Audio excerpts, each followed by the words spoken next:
بسم اللہ الرحمن الرحیم۔ السلام علیکم دوستو، دنیا بھر کی خبروں میں آج آپ سنیں گے، لیکن اس سے پہلے اگر ہو سکے تو لائک اور سبسکرائب کا بٹن ضرور دبا لیں۔ شکریہ۔ ایران کا کہنا ہے کہ افسوس کا مقام ہے کہ صہیونیوں کے وحشیانہ جرائم اور فلسطینیوں کی نسل کشی کا سلسلہ جاری ہے اور بعض اوقات ان جرائم میں شدت بھی دیکھی جاتی ہے۔ دوسرا مسئلہ وہ دھمکی ہے جو صہیونی لبنان کو دے رہے ہیں اور لبنان پر حملہ کرنے کی باتیں کرتے ہیں۔ دوسری طرف دوستو، فلسطین کے موضوع پر سلامتی کونسل کا اجلاس ایسے وقت میں ہوا ہے کہ مغربی ایشیا کی صورتحال بہت حساس ہو چکی ہے۔ ایران نے مطالبہ کیا ہے کہ صہیونی حکومت کو غزہ کی جنگ بند کرنے پر مجبور کیا جائے۔ اجلاس میں شریک دیگر ملکوں نے بھی اس بات پر زور دیا ہے کہ صہیونی حکومت کو غزہ میں جرائم اور فلسطینیوں کی نسل کشی کا سلسلہ روکنے پر مجبور کرنے کے لیے سبھی ضروری اقدامات اور کوششیں عمل میں لانے کی ضرورت ہے۔ ایران کا کہنا ہے کہ اس وقت امریکہ خود سرانہ یک قطبی سسٹم کا سرخیل ہے اور امریکیوں کا دعویٰ تھا کہ یہ نظام دنیا کو امن اور آشتی اور ثبات اور استحکام کا تحفہ دے گا، لیکن امریکیوں نے بین الاقوامی سطح پر جو طرز عمل پیش کیا ہے وہ اس کے برعکس ہے۔ ایران کا کہنا ہے کہ ہر مسئلے میں، چاہے ایران کے ساتھ ایٹمی مذاکرات کا سلسلہ ہو، چاہے مسئلہ فلسطین اور غزہ پر اسرائیلی حکومت کے وحشیانہ حملوں کا مسئلہ ہو، امریکیوں نے ثابت کیا ہے کہ وہ راہ حل کا حصہ نہیں بن سکتے، بلکہ ان مسائل کے حل میں سب سے بڑی رکاوٹ وہ خود ہیں۔ ایران کا کہنا ہے کہ ہمارے ایٹمی مسئلے میں یہ امریکی تھے جو ایٹمی معاہدے سے باہر نکل گئے اور اس کے حل میں مسلسل خلل اندازی کی، اور غزہ کے مسئلے میں بھی امریکی ہی ہیں جنہوں نے اسرائیلی حکومت کو جدید ترین اسلحے دیے اور غزہ میں ان کے جرائم اور فلسطینیوں کی نسل کشی میں شدت کے اسباب فراہم کیے۔ اس کے علاوہ وہ غیر جانبدار نہیں ہے اور ثالثی کا کردار نہیں ادا کر سکتے۔ الیکشن کمیشن نے مخصوص نشستوں کے سپریم کورٹ کے فیصلے پر عمل درآمد کا فیصلہ کر دیا۔ سپریم کورٹ کے حکم پر عمل درآمد کے سلسلے میں اجلاس ہوا، جس میں سپریم کورٹ کے فیصلے پر عمل درآمد کرنے کا فیصلہ ہوا۔ الیکشن کمیشن نے لیگل ٹیم کو ہدایات دی ہیں کہ فیصلے کے کسی پوائنٹ پر عمل درآمد میں رکاوٹ ہے تو نشاندہی کرے۔ رکاوٹ ہے تو نشاندہی کرے تاکہ مزید رہنمائی کے لیے سپریم کورٹ سے رجوع کیا جائے۔ الیکشن کمیشن کا کہنا ہے کہ کمیشن سے استعفے کا مطالبہ مضحکہ خیز ہے۔ کمیشن کسی دباؤ کے خاطر میں نہ لاتے ہوئے آئین اور قانون کے مطابق کام کرتا رہے گا۔ الیکشن کمیشن کا کہنا ہے کہ الیکشن کمیشن نے کسی فیصلے کی غلط تشریح نہیں کی۔ الیکشن کمیشن نے پی ٹی آئی کے انٹرا پارٹی الیکشن کو درست قرار نہیں دیا تھا۔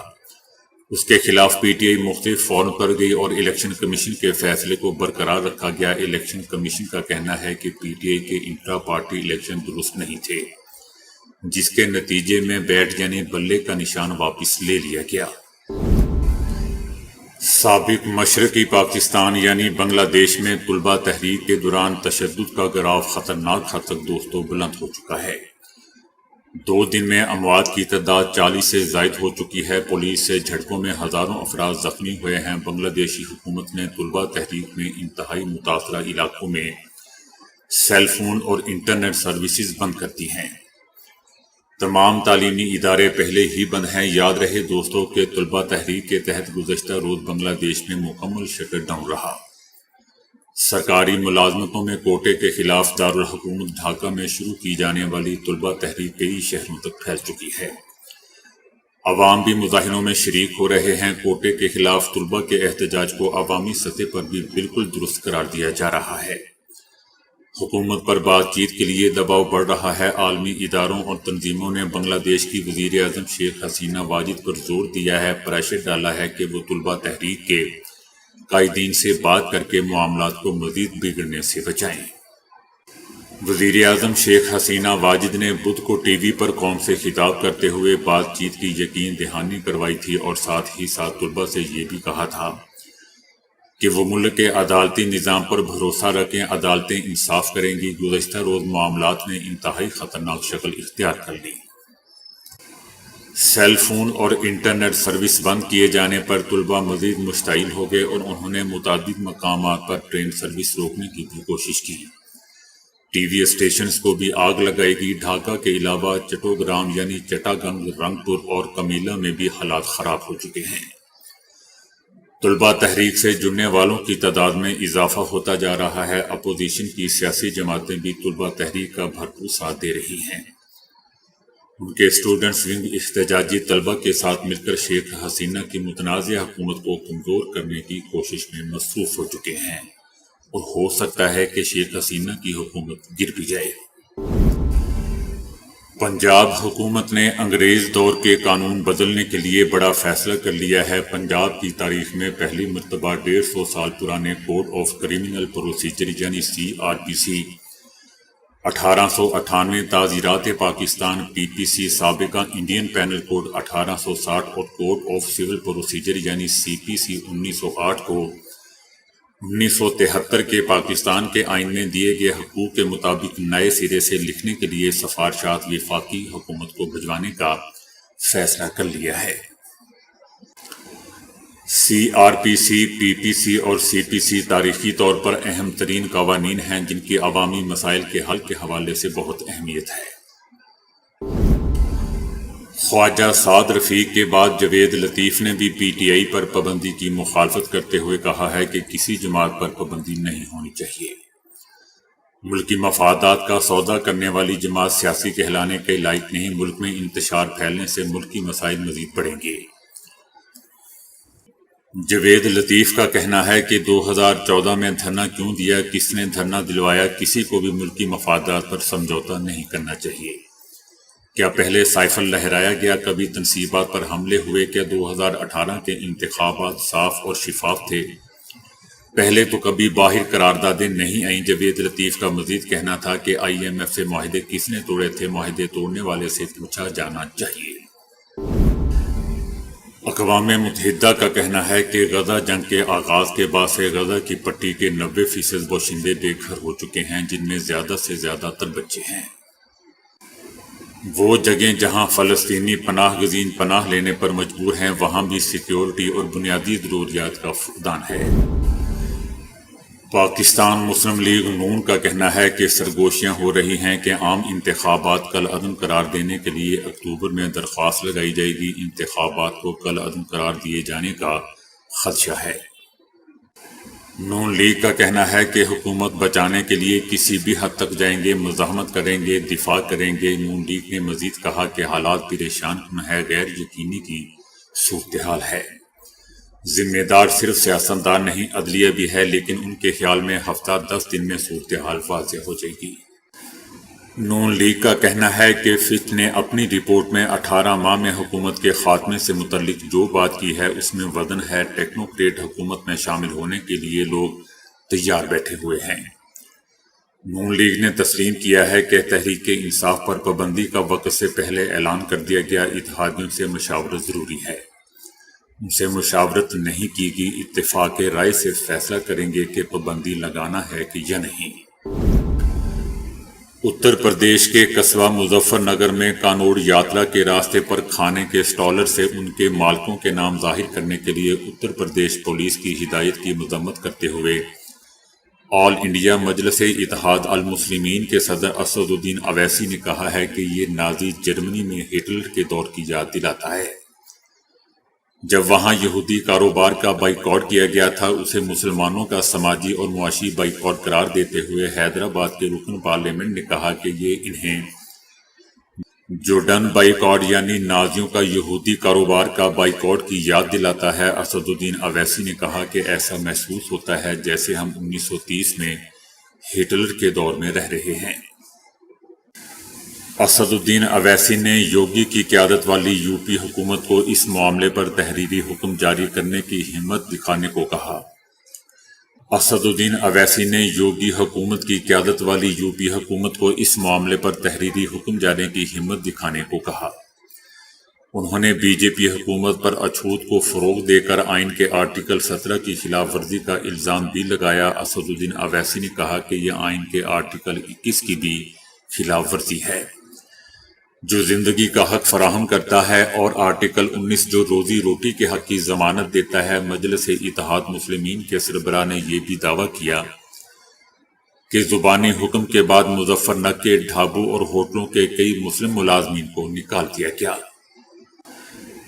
اسد الدین اویسی نے سوال کیا کہ تمہیں کس نے اختیار دیا ہے؟ کیا آپ دوسروں کی روزی روٹی تباہ کریں گے؟ کیا آپ صرف ایک کمیونٹی کے لیے کام کریں گے؟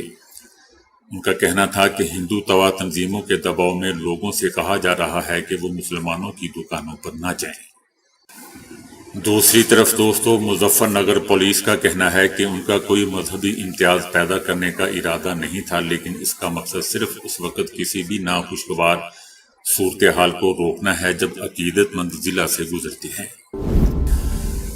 عالمی ادارے فچ نے پیشگوئی کی ہے کہ پاکستان کی موجودہ مسلم لیگ نون کی حکومت 18 مہینے تک برقرار رہے گی اور عمران خان مستقبل قریب میں بھی زیر حراست ہی رہیں گے۔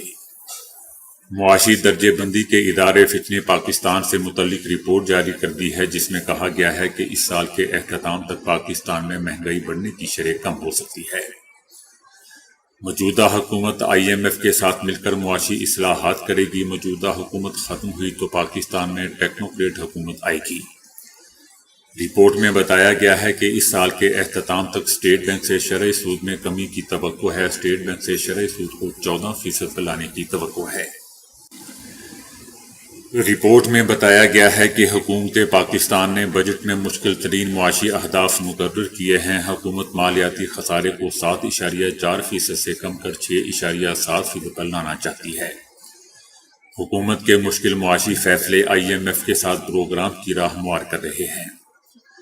پاکستان کی معیشت کے لیے بیرونی ادائیگیوں کا دباؤ معاشی رسک ہے۔ پاکستان کی زراعت کے لیے سیلاب اور خوشحالی معاشی رسک ہے۔ رپورٹ میں مزید کہا گیا ہے کہ پاکستان کے فوری الیکشن میں آزاد امیدواروں کو بڑی کامیابی ملی ہے۔ جیتنے والے آزاد امیدواروں کو جیل میں قید عمران خان کی حمایت حاصل ہے۔ پاکستان کے شہروں میں مظاہرے معاشی سرگرمیاں متاثر کر سکتے ہیں۔ مائیکروسافٹ 365 کی خدمات ٹھپ پڑ جانے کی وجہ سے مائیکروسافٹ کی سروسز میں مشکلات کے سامنے آنے کے بعد دنیا بھر میں لاکھوں سسٹم پر بلو اسکرین اور شٹ ڈاؤن کی مشکلات پیدا ہو گئیں اور پھر سروسز بری طرح متاثر ہو گئی۔ آسٹریلیا، امریکہ، برطانیہ، ملیشیا، سنگاپور اور ہندوستان میں سروسز بند ہونے سے بینک، میڈیا ہاؤسز اور اسٹاک مارکیٹوں سے لے کر سرکاری ادارے اور ہوائی اڈے تک متاثر ہوئے ہیں۔ جہاں ہوائی اڈوں کی سرگرمیاں متاثر ہوئیں، وہیں میٹرو کی خدمات میں خلل واقع ہوا ہے۔ مائیکروسافٹ نے اپنے بیان میں بتایا کہ سروس بندش کی وجہ جاننے کے لیے تحقیقات کر رہے ہیں۔ اسی درمیان دوستو، یہ بھی سوالات اٹھائے جا رہے ہیں کہ کیا یہ صرف ایک ٹیکنیکی خرابی ہے یا پھر سائبر حملہ بھی ہو سکتا ہے۔ پاکستان کی وزارت تجارت نے اعلان کیا ہے کہ 2023-24 کے مالی سال میں ایران سے درآمدات میں 18% اضافہ ہوا ہے۔ جولائی 2023 سے جون 2024 تک ایران سے درآمدات کا حجم 88 کروڑ تھا، لیکن جون میں ایران سے درآمدات میں سالانہ بنیاد پر 39% اضافہ ریکارڈ کیا گیا، جس کے بعد 2023-24 کے مالی سال میں ایران سے پاکستان کی درآمدات کی سطح $1 ارب سے تجاوز کر چکی ہے۔ امریکی ڈاکٹرز نے پایا ہے کہ درمیانی عمر سے لے کر بوڑھے بالغوں میں نیند کا دورانیہ بے ترتیب رہنے کی وجہ سے شوگر کا خطرہ ان لوگوں کے مقابلے میں زیادہ ہوتا ہے جن کی نیند کا معمول ترتیب وار ہوتا ہے۔ نئی تحقیق سے پتہ چلتا ہے کہ طے شدہ معمول پر نیند لینے سے شوگر کو روکنے میں مدد مل سکتی ہے۔ ڈاکٹرز نے دریافت کیا کہ بے قاعدہ نیند کے دورانیے کا تعلق شوگر کے بڑھتے ہوئے خطرے سے ہوتا ہے۔ ان کا کہنا تھا کہ سب سے زیادہ بے قاعدہ پیٹرن والے افراد کو شوگر کا خطرہ بھی سب سے زیادہ ہوتا ہے، جو کہ 34% ہے۔ شوگر کیئر نامی میگزین میں شائع ہونے والے نتائج شوگر کی روک تھام کے لیے باقاعدہ نیند کی اہمیت کو دوستوں اجاگر کرتے ہیں۔ وزیر اعلیٰ پنجاب مریم نواز نے کہا ہے کہ سپریم کورٹ کے ججز نے آئین کو ری رائٹ کیا، جو نہیں مانگا گیا وہ عطا کر دیا گیا۔ ان کا کہنا تھا کہ ایک ہارے ہوئے شخص اور جماعت کے لیے آئین کو ری رائٹ کیا گیا ہے۔ کہا گیا کہ تحریک انصاف میں شمولیت اختیار کرو۔ وہ جماعت جو پارلیمنٹ میں موجود ہی نہیں ہے، سپریم کورٹ کا فیصلہ عدم استحکام کی شکل نہیں ہے تو کیا ہے؟ مریم نواز کا کہنا تھا کہ سپریم کورٹ کے ججز نے آئین کو ری رائٹ کیا اور جو مانگا نہیں گیا تھا عطا کر دیا گیا۔ سپریم کورٹ نے لکھا کہ پہلے بیان حلفی قبول نہیں، فلول کراسنگ کرنے کی تلقین کی گئی۔ جب ملک میں بہتری آتی ہے تو کسی نہ کسی کو تکلیف ہونے لگتی ہے۔ سپریم کورٹ کے ججز سے کہنا چاہتی ہوں کہ اس ملک کو چلنے دو۔ یہاں ضمیر کے مطابق نہیں، آئین اور قانون کے مطابق فیصلے ہوتے ہیں۔ ضمیر بک بھی سکتا ہے۔ عوام اپنی آنکھیں اور کان کھلے رکھیں اور دوست اور دشمن کو پہچانیں۔ ان کا کہنا تھا کہ اگر کسی نے ترقی میں رکھنا ڈالنے اور عدم استحکام کی کوشش کی تو اس کے ساتھ آئینی ہاتھوں سے نپٹا جائے گا۔ سازشوں کو 76 سال ہو چکے ہیں، اب انہیں مزید کامیاب نہیں ہونے دیں گے۔ کوئی خاتون بے گناہ جیل جائے تو دکھ ہوتا ہے، لیکن ملک میں آگ لگانے والے معصوم نہیں ہیں۔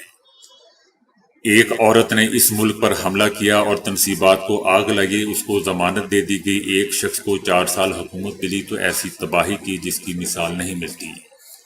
آج عوام پر جو مصیبتیں آئی ہیں جو انہی 4 سالوں کا نتیجہ ہے۔ وزیر اعلیٰ پنجاب مریم نواز کا کہنا تھا کہ خیبر پختونخوا میں پی ٹی آئی کی حکومت کو 11 سال ہو چکے، انہوں نے اتنے عرصے سے خیبر پختونخوا میں کیا کیا؟ صوبے کو تباہ کر کے رکھ دیا۔ جہاں پنجاب ختم ہوتا ہے خیبر پختونخوا شروع ہوتا ہے، وہاں ترقی ختم اور تنزلی شروع ہو جاتی ہے۔ اپنے فرائض سے مجرمانہ غفلت کے علاوہ ان کے پاس کیا ہے؟ قوم سے وعدہ کرتی ہوں کہ جب تک وہ عہدوں پر ہے ترقی کی نئی مثالیں قائم کرتے رہیں گے۔ طبی ماہرین کی جانب سے اس بات کی تصدیق تو ہو چکی ہے کہ نہار منہ نیم گرم پانی پینا صحت کے لیے کافی مفید ہے، اور اگر اس عمل کو اپنی روزمرہ زندگی میں استعمال کیا جائے تو کئی متعدد امراض سے بھی چھٹکارا حاصل کیا جا سکتا ہے۔ لیکن اب ماہرین کا کہنا ہے کہ سونے سے پہلے بھی نیم گرم پانی پینا آپ کی صحت کے لیے فائدہ مند ہوتا ہے۔ رات نیم گرم پانی پینے سے بے چینی اور ڈپریشن دور ہوتا ہے اور ساتھ ہی پرسکون نیند بھی آتی ہے۔ نیم گرم پانی جسم میں موجود مختلف قسم کے جراثیم اور زہریلے مواد کو ختم کر کے خون کے بہاؤ کو بہتر بناتا ہے، جس سے جسم کا اندرونی درجہ حرارت بڑھ جاتا ہے۔ نیم گرم پانی نظام ہاضمہ کو بہتر بناتا ہے اور اس کے ساتھ ساتھ پانی نظام میں پھنسے ہوئے ذرات کو بھی جسم سے خارج کرنے میں مددگار ثابت ہوتا ہے۔ دراصل یہ حقیقت ہے کہ رات کے وقت نظام ہاضمہ کمزور پڑ جاتا ہے، لیکن نیم گرم پانی کے استعمال سے ہاضمے کا عمل بڑھ جاتا ہے۔ رات کے وقت نیم گرم پانی پینے سے نہ صرف پانی کھانے کے ٹکڑوں میں توڑ دیتا ہے بلکہ نظام ہاضمہ بھی صحیح سے کام کرتا ہے، جس سے ممکنہ طور پر جسمانی وزن میں بھی کمی آ جاتی ہے۔ حضرت حسن بصری رحمۃ اللہ علیہ نے فرمایا کہ اگر تمہارا دشمن اللہ کا نافرمان ہے تو تجھے بدلہ لینے کی کوئی ضرورت نہیں ہے۔ اللہ تعالیٰ خود اپنے نافرمان کا بدلہ چکائے گا۔ جو مجرم بن کے مر گیا تو کس عبرتناک طریقے سے قبر اس کا حشر کرے گی۔ اللہ تعالیٰ نے ایک آیت میں فرمایا ہے کہ جس میں جہنم کی آگ کا ایندھن ہم اور آپ ہیں۔ اس آیت کو سننے کے بعد حضرت سلمان فارسی رضی اللہ تعالی عنہ روتے ہوئے باہر نکل گئے اور 3 دن تک غائب رہے۔ اپنے ساتھ کسی کو نہیں لے کر گئے۔ آپ صلی اللہ علیہ وآلہ وسلم نے فرمایا کہ ان کو تلاش کرو۔ جب تلاشی ہوئی تو وہ پہاڑوں میں بیٹھے ہوئے تھے، سر پر مٹی ڈالی ہوئی تھی اور رو رہے تھے کہ ہائے اس آگ کی حالت کیا ہوگی جس کا ایندھن انسان اور پتھر ہوں گے۔ حضرت سلمان رضی اللہ تعالی عنہ کو پکڑ کر آپ صلی اللہ علیہ وآلہ وسلم کی خدمت میں لایا گیا تو فرمایا کہ اس آیت نے مجھے بے قرار کر دیا ہے۔ آپ صلی اللہ علیہ وآلہ وسلم نے فرمایا کہ آپ ان لوگوں میں سے نہیں ہیں۔ سلمان رضی اللہ تعالی عنہ تو وہ ہیں جس کو جنت خود چاہتی ہے، جس کو جنت چاہے وہ جنگلوں اور پہاڑوں میں نکل جائے۔ اور جس کو کچھ پتہ ہی نہیں کہ جنت اور جہنم کیا ہے وہ مزے کی نیند سو جائے۔ ایک صحابی رضی اللہ تعالی عنہ تہجد کی نماز میں رو رہے تھے کہ اے اللہ جہنم کی آگ سے بچا۔ آپ صلی اللہ علیہ وآلہ وسلم نے آ کر دیکھا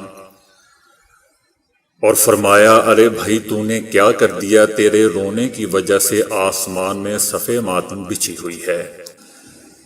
تیرے رونے نے تو فرشتوں کو بھی رلا دیا ہے۔ دوستو ایسا درد و غم ان کے اندر اتر گیا تھا۔ تو دوستو ابھی کے لیے اتنا ہی۔ ویڈیو کو لائک اور شیئر کرنے کا بہت بہت شکریہ۔